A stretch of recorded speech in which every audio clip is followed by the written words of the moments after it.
Hello दोस्तों, स्वागत आप सभी का आपके फेवरेट यूट्यूब चैनल एग्जाम तक वॉरियर्स पर। आज हम डिस्कस करेंगे आप सभी को, जैसा कि मैंने बताया था, सेंटेंस स्ट्रक्चर के बारे में। किसके बारे में? सेंटेंस स्ट्रक्चर के बारे में, जिसमें आप सभी को आज पढ़ाया जाएगा कंपाउंड सेंटेंस, कॉम्प्लेक्स और कंपाउंड सेंटेंस, और उसके साथ साथ सिंपल सेंटेंस। ये सब क्या होते हैं, और एनबीए में जो पुराना प्रीवियस ईयर क्वेश्चन था ना, उसके आधार पर मैं ये क्लास ले रहा हूँ। तो यदि आप एनबीए को लेकर सीरियस है तो आप निश्चित तौर पर हमारे साथ जुड़िए और आप अच्छा अंक जरूर प्राप्त करेंगे, सिलेक्शन भी जरूर होगा। क्या हो जी? तो चलिए दोस्तों, शुरू करते हैं वीडियो को। और आज हम देखते हैं कि सेंटेंस क्या होता है। सबसे पहले ये समझते हैं कि सेंटेंस क्या है, व्हाट इज सेंटेंस। तो सेंटेंस का अगर हम हिंदी का अर्थ देखेंगे तो सेंटेंस का अर्थ होता है वाक्य। सेंटेंस का अर्थ क्या होता है? वाक्य। सेंटेंस का अर्थ क्या होता है? वाक्य। और ये क्लास आज एनबी स्पेशलिस्ट है, एनबी स्पेशल है, एनबी 2024। ठीक। सेंटेंस का मतलब होता है एक वाक्य। वाक्य क्या होता है? वाक्य। Sentence is a group of words. जो सेंटेंस होता है ना, शब्दों का समूह होता है। क्या होता है? शब्दों का समूह होता है, और जो क्या करता है, एक सेंस देता है, कंप्लीट अर्थ देता है, यानी कि एक जानकारी देता है। सेंटेंस हमको क्या मिलता है? एक जानकारी प्राप्त होती है। क्या प्राप्त होती है? एक जानकारी। Sentence is a group of words. Sentence is a group of words. तो देखेंगे यहां पर,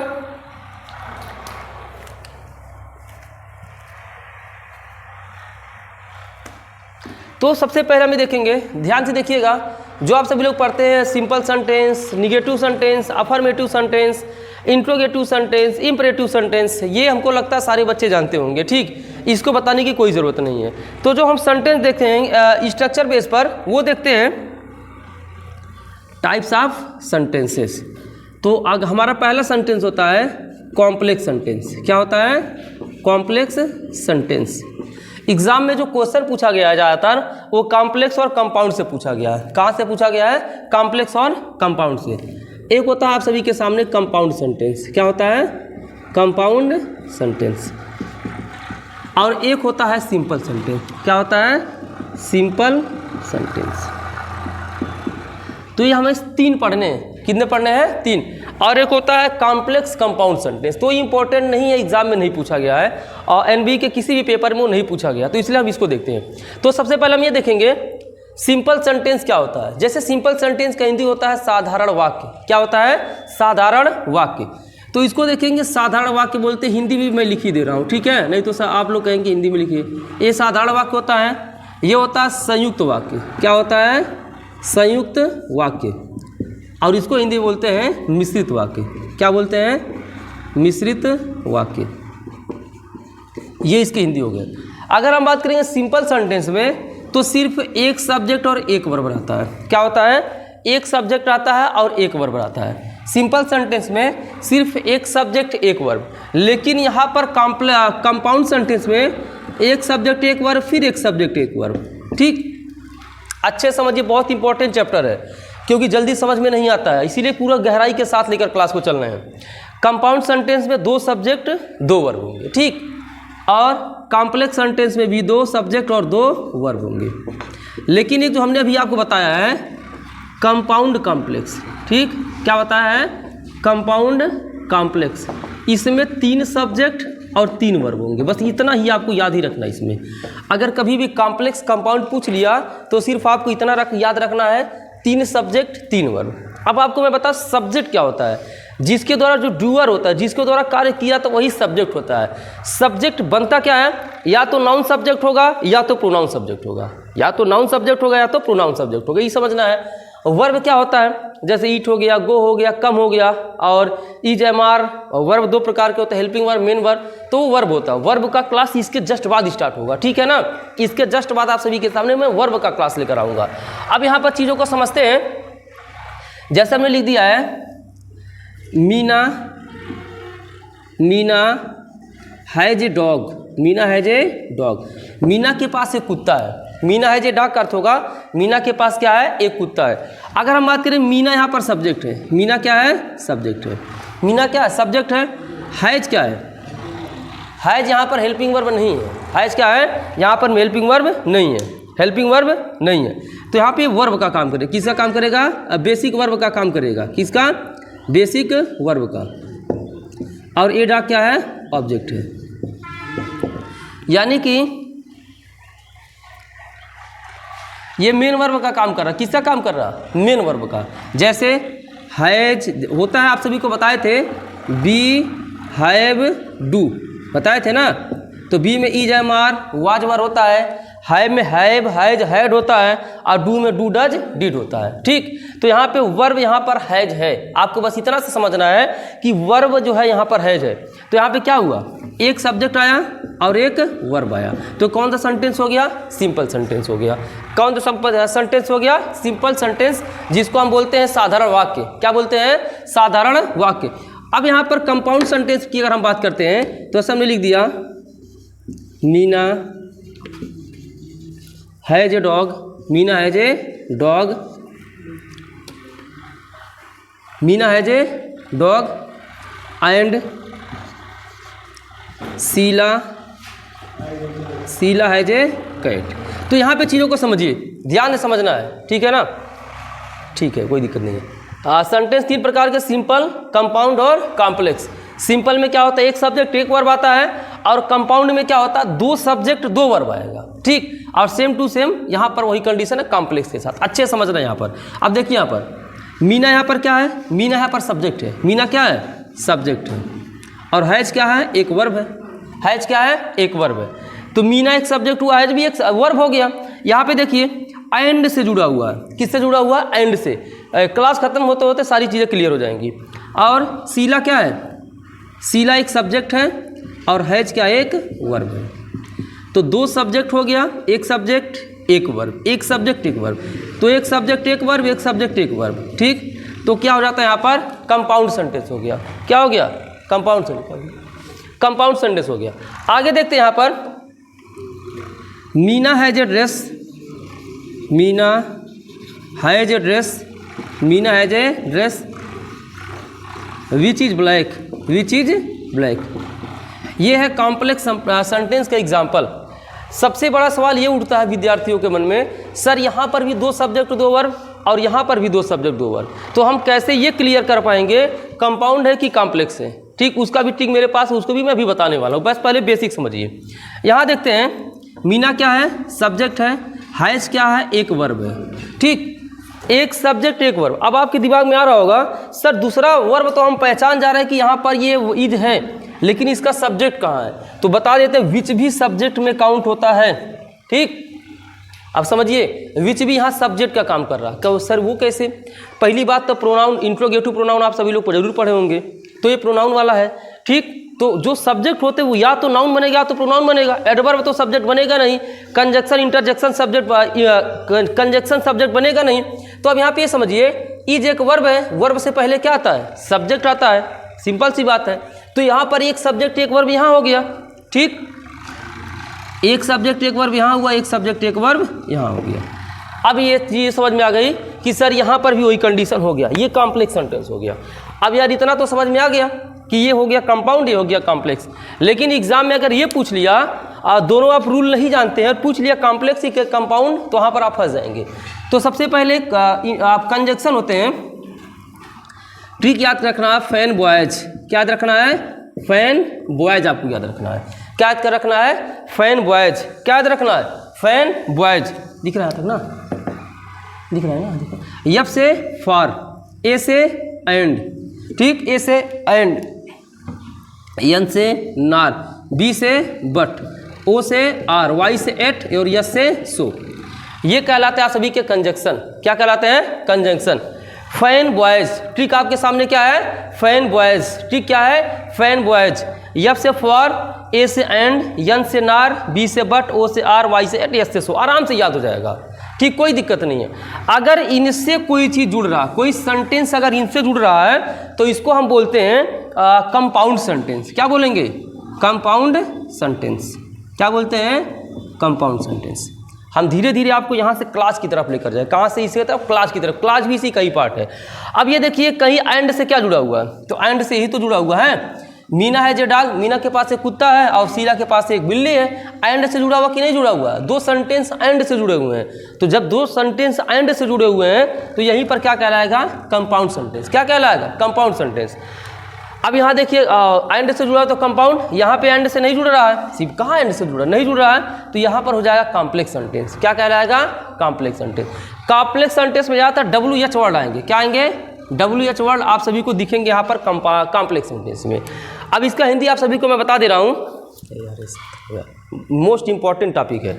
Meena has a dress, Meena has a dress, Meena के पास एक ड्रेस है जो कि काला है, जो कि क्या है? काला है। मैं अगर किसी से पूछ लूँ, मैंने हिंदी में ही किसी से पूछ लिया कि रोहन के पास एक कुत्ता है जो कि सफ़ेद है, तो इसका इंग्लिश क्या बताओगे? Rohan has a dog which is white, English उसका ये बनेगा। ठीक, तुम्हारे पास एक शर्ट है जो कि गुलाबी है, you have a shirt which is pink, which is pink, तो इंग्लिश में ऐसे हमें यूज करना है, यूटिलाइज करना है। ठीक, समझ में आ गया होगा। आगे चलेंगे हम, एक एक करके हमको पढ़ना है। तो ट्रिक हमको याद रखना फैन वॉइस का। ट्रिक क्या याद रखना है? फैन वॉइस का। एफ से हो जाएगा फॉर, ए से एंड, एन से नार, बी से बट, ओ से आर, वाई से एट और एस से सो। ये ट्रिक अगर याद है तो फिर हम फंसने वाले नहीं हैं। अगर ये ट्रिक भूल जाते हैं तो फिर हम फंस सकते हैं। ठीक, चलिए आगे देखते हैं आप सभी के सामने।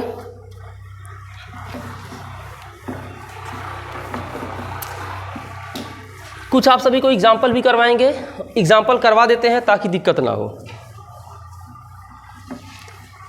चलिए कुछ एग्जाम्पल कराते हैं, बस आपको ये पहचानना है कौन सा सेंटेंस है। ठीक, एग्जाम्पल नंबर पहला, Radha arrived at the station early, at the station early. अब यहाँ पर देखेंगे कौन सा सेंटेंस है। ठीक है, ठीक, ध्यान से देखिए। राधा एक सब्जेक्ट है, राधा किसी गर्ल का नाम ही क्या है? सब्जेक्ट है। और अराइव क्या है? वर्ब है। अराइव क्या है? वर्ब है। एक सब्जेक्ट एक वर्ब, और कई सब्जेक्ट दिख रहा है, एट तो प्रेपो कहलाता है। ठीक है ना, ये आप सभी का ऑब्जेक्ट हो जाएगा। द यहाँ पर क्या है? आर्टिकल है, वो भी कौन सा आर्टिकल? Definite article. कौन सा आर्टिकल? Definite article. तो फिर यहाँ पे सब्जेक्ट वर्ब है नहीं, एक सब्जेक्ट और एक वर्ब, क्या कहलाएगा? Simple sentence. क्या कहलाएगा? Simple sentence. कोई दिक्कत नहीं है।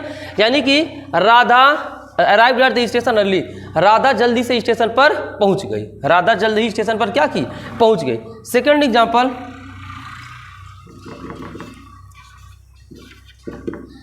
आई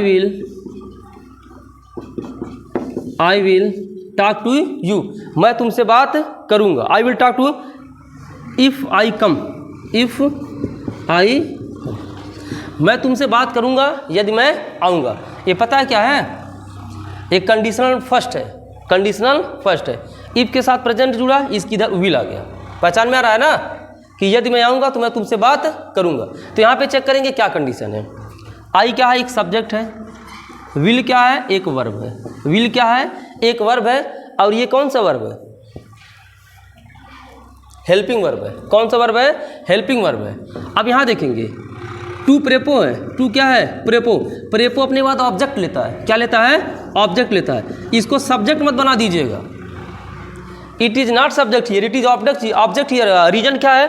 हमेशा प्रेपो के बाद ऑब्जेक्ट आता है। प्रेपो के बाद क्या आता है? ऑब्जेक्ट आता है। तो टू के बाद ऑब्जेक्ट ही लगाना, ये सब्जेक्ट कतई हो ही नहीं सकता है। इफ क्या है? कंडीशनल वर्ड है। इफ क्या है? कंडीशनल वर्ड है।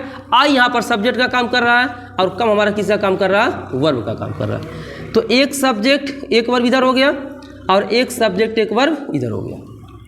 ठीक, एक सब्जेक्ट एक वर्ब इधर, एक सब्जेक्ट एक वर्ब इधर। अब ये क्या कहलाएगा? इसको कहेंगे कॉम्प्लेक्स सेंटेंस। क्या बोलेंगे? Complex sentence. कॉम्प्लेक्स सेंटेंस कैसे बोलेंगे? क्योंकि यहाँ पे एंड नहीं जुड़ा हुआ है। गलत है क्या? फैन बॉयज से नहीं ऐड है। अगर यहाँ पे फैन बॉयज का कोई भी शब्द रहता तो हम इसको बोल देते कंपाउंड सेंटेंस। क्या बोल देते? Compound sentence. चूंकि फैन बॉयज से नहीं जुड़ा हुआ इसलिए क्या हो जाएगा? Complex sentence.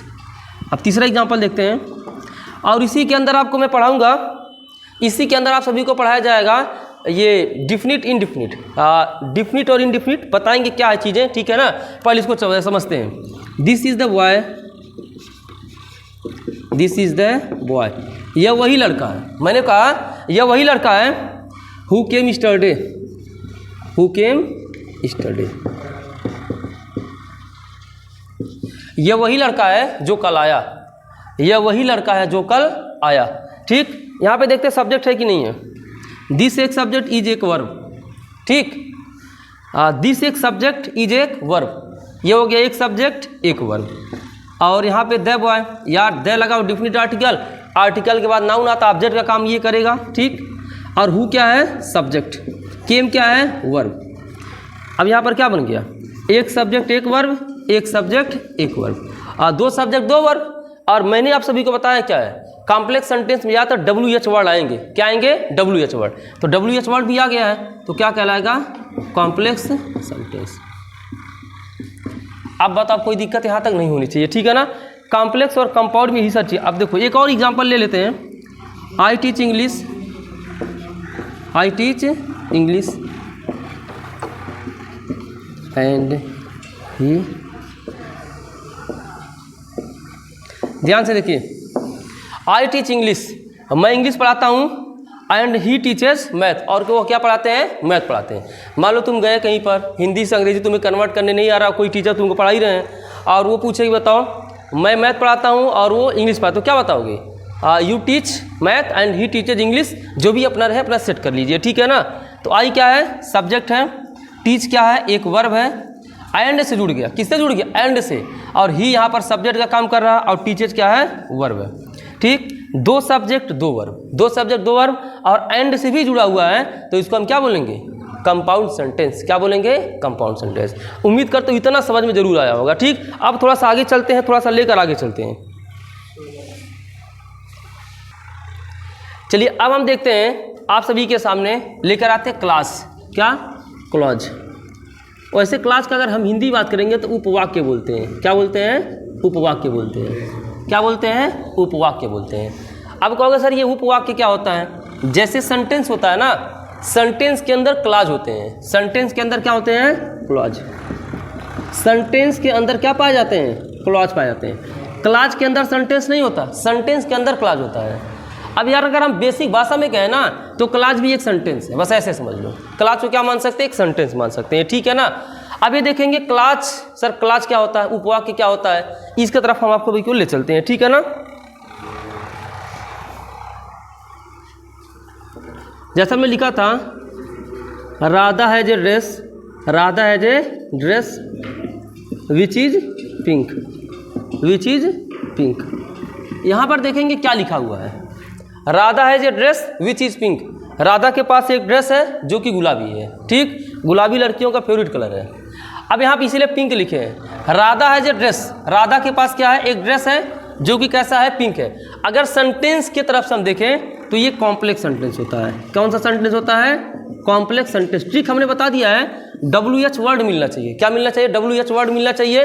बस कभी कभी ट्रिक फेल भी हो जाता है, ऐसी बात नहीं है, और 90% 95% काम करता है। तो WH वर्ड में मिला, और दो सब्जेक्ट होने चाहिए यहाँ पर, देखिए ध्यान से, एक सब्जेक्ट एक वर्ब, ये भी सब्जेक्ट का ही काम कर रहा है, क्योंकि वर्ब से पहले क्या आता है, सब्जेक्ट आता है, एक सब्जेक्ट और एक वर्ब। तो यहाँ पर क्या हो गया है, दो, एक सब्जेक्ट एक वर्ब, एक सब्जेक्ट एक वर्ब, दो सब्जेक्ट दो वर्ब हो गए, तो कॉम्प्लेक्स सेंटेंस हो गया। अब हमारा मतलब है क्लास से। सर क्लास क्या होता है, चीज़ों को ये समझना, सिर्फ क्लास क्या होता है। एक सेंटेंस में दो से अधिक क्लास हो सकते हैं, एक सेंटेंस में क्लास भी हो सकता है, एक सेंटेंस में दो क्लास भी हो सकता है, एक सेंटेंस में तीन क्लास भी हो सकता है, एक सेंटेंस में चार क्लास भी हो सकता है। एक सेंटेंस में मतलब बहुत सारे क्लास हो सकते हैं। अब क्लास का अगर सिंपल मीनिंग में समझाऊँ आप सभी को, क्लास का अगर मैं सिंपल मीनिंग समझाऊँ तो सब्जेक्ट प्लस वर्ब, बस, ऑब्जेक्ट नहीं रहेगा तो भी क्लास बन जाएगा बेटा, समझ रहे हो ना। एक सब्जेक्ट एक वर्ब क्या कहलाएगा, क्लास कहलाएगा।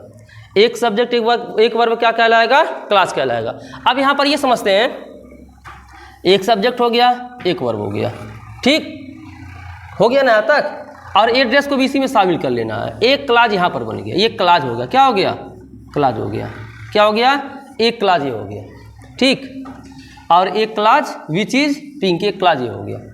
चीज़ों को समझिए, बहुत इंपॉर्टेंट चीज़ बता रहा हूँ। एक क्लास यहाँ तक हो गया और एक क्लास यहाँ तक हो गया, एक क्लास हो गया, क्या हो गया, क्लास। अब यहाँ पर देखिए सर, अब क्या कर सकते हैं, एक सेंटेंस में दो क्लास हो सकते हैं। अब एक जो क्लास होते हैं ना, क्लास भी दो प्रकार के होते हैं, एक होता है इंडिपेंडेंट क्लास और एक होता है डिपेंडेंट क्लास। कुछ याद आया, डिपेंडेंट क्लास होता है जो दूसरों पर निर्भर रहता है, और इंडिपेंडेंट क्लास होता है दूसरे पर निर्भर नहीं रहता है, ठीक है ना। हमने पढ़ा था dependent clause, dependent clause. Dependent clause क्या होता है? निर्भर होता है। क्या होता है? निर्भर होता है। और इंडिपेंडेंट क्लॉज निर्भर नहीं होता है।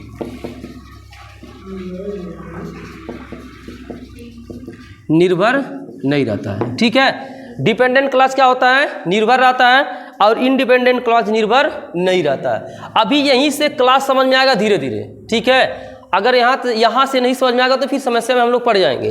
तो क्लास कितने प्रकार के हो गए? 2 प्रकार के, एक डिपेंडेंट एक इंडिपेंडेंट। और इंडिपेंडेंट को ही हम बोलते हैं मेन। क्या बोलते हैं? इसी का एक और नाम है मेन क्लास। क्या नाम है? Main class. या फिर बोल देंगे प्रिंसिपल क्लास। क्या बोल देंगे? Principal class.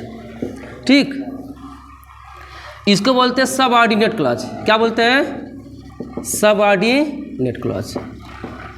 ध्यान से देखिए, मोस्ट इंपॉर्टेंट चीज़ बता रहे हैं। इसको ट्रिक से याद कर सकते हैं। डीएस, डीएस एक दवा आती है, सूखने वाली दवा है ना, सूखने वाली दवा होती है ना, डीएस सूखने वाली दवा होती है, यानी कि निर्भर करती है। क्या करती है? निर्भर करती है। हम इस पर क्या है? डीएस पर हम क्या निर्भर, हमको जब चोट वगैरह लग जाता है तो हम डीएस दवा का उपयोग करते हैं, और सुखाने में मदद करता है, यानी कि हम इस पर क्या है? फुली निर्भर हैं। तो डीएस यानी कि डिपेंडेंट, और यस से क्या हो जाएगा? सबऑर्डिनेट। इसको या तो बोलेंगे डिपेंडेंट क्लॉज या सबऑर्डिनेट क्लॉज, बात वही है। और इंडिपेंडेंट या निर्भर है, ये नहीं है। जब मैं किसी पर निर्भर नहीं हूँ तो मैं मेन हूँ। मैं क्या हूँ? मेन हूँ। और मैं प्रिंसिपल हूँ, मैं किसी पर नहीं निर्भर हूँ। ठीक, मैं मेन हूँ, मैं मुखिया हूँ, मैं किसी पर निर्भर नहीं हूँ। तो किसी पर नहीं निर्भर हूँ तो इंडिपेंडेंट क्लॉज हो जाएगा। और प्रिंसिपल क्लॉज, मानो मैं ही मुखिया हूँ तो मैं निर्भर नहीं हूँ। अरे यार सॉरी। आगे देखिए, अब आगे देखते हैं। अब सर क्या समझ में आ रहा है? समझ में कुछ नहीं आ रहा है। अब यहाँ देखिए, अब हमने तो क्लास हमने डिवाइड कर दिया, लेकिन कौन सा क्लास डिपेंड है? ये डिपेंडेंट क्लास है या ये डिपेंडेंट, ये देखना है। ध्यान से देखो बेटा, Radha has a dress, Radha के पास एक ड्रेस है, राधा हैज ए ड्रेस। अगर मैं सिंपल ये कहूँ Radha has a dress, simply मैं बात करूँ Radha has a dress, dependent है कि इंडिपेंडेंट है? ये इंडिपेंडेंट है। कैसा है?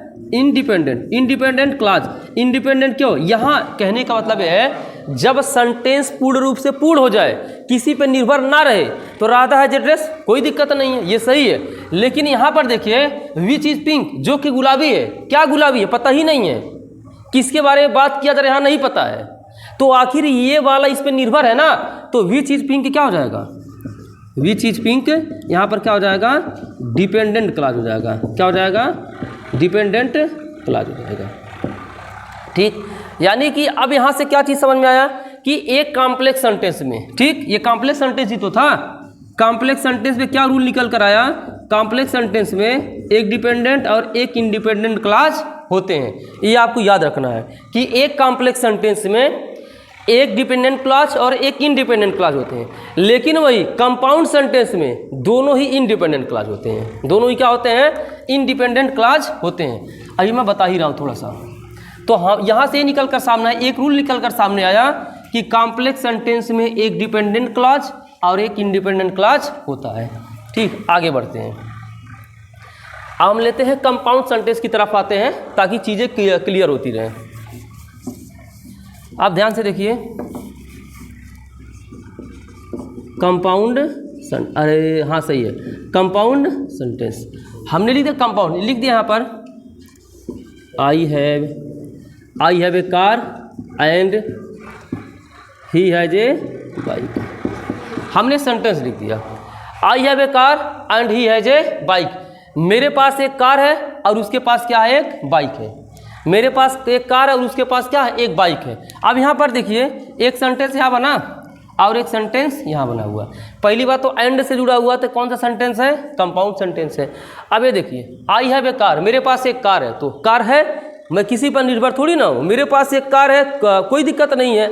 ये इंडिपेंडेंट क्लॉज है। क्या है? इंडिपेंडेंट क्लॉज है। ये कौन सा क्लॉज है? Independent clause. और यहाँ पर बात करेंगे, ही हैज ए बाइक, उसके पास एक बाइक है, वो भी तो नहीं निर्भर, उसके पास भी तो बाइक है, ये भी इंडिपेंडेंट क्लॉज हो जाएगा। अब यहाँ से क्या रूल निकल कर सामने आया कि कंपाउंड सेंटेंस में 2 इंडिपेंडेंट क्लॉज होते हैं। कंपाउंड सेंटेंस में क्या होते हैं? 2 इंडिपेंडेंट क्लॉज होते हैं। समझ में आ गया ना? यहाँ से दिख रहा है। अब मैं थोड़ा सा आगे लेकर चलता हूँ।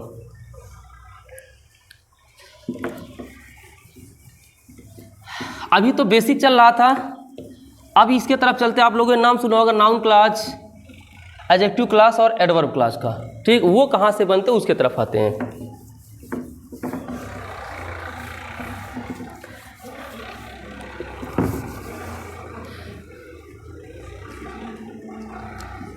कॉम्प्लेक्स सेंटेंस में पढ़े हैं, कॉम्प्लेक्स सेंटेंस, ठीक। क्या पढ़े हैं? Complex sentence. कॉम्प्लेक्स सेंटेंस में क्या होता है? एक होता है इंडिपेंडेंट क्लॉज, क्या होता है? Independent clause. और एक क्या होता है? Dependent clause. क्या होता है? Dependent clause. ये चीज़ हो गया। अब इसके 3 टाइप होते हैं। डिपेंडेंट क्लॉज के कितने टाइप होते हैं? 3 type. There are 3 types of dependent clause. एक होता है आप सभी के सामने नाउन क्लॉज। क्या होता है? Noun clause. और एक क्या होता है? Adjective clause. क्या होता है? Adjective clause. और एक होता है एडवर्ब क्लॉज। क्या होता है? Adverb clause. इस तरीके से ये हो गया नाउन क्लास, ये हो गया एडजेक्टिव क्लास और ये हो गया एडवर्ब क्लास। ये 3 क्लास होते हैं। इन 3 क्लास को हम कल वाले क्लास में डिस्कस करेंगे, ठीक है ना। इन 3 क्लास को हम किसको डिस्कस करेंगे? कल वाले क्लास में थोड़ा डिटेल में जाएंगे। ये दोनों थोड़ा कम समय में हो जाएगा, लेकिन ये एडवर्ब क्लास थोड़ा समय ले, क्योंकि एग्जाम में ज़्यादातर एडवर्ब क्लास को ही पूछ लेता है कि एडवर्ब क्लास पहचानिए, ठीक है ना। तो पहचानना पिछली बार पूछा गया था एडवर्ब क्लास के बारे में, तो उसको पहचानने का तरीका मैं कल बताऊँगा। तो चलिए दोस्तों, वीडियो को लाइक कर दीजिएगा, चैनल को सब्सक्राइब कर दीजिएगा। मिलते हैं नेक्स्ट वीडियो में, तब तक के लिए जय हिंद, वंदे मातरम। बंद करो बेटा।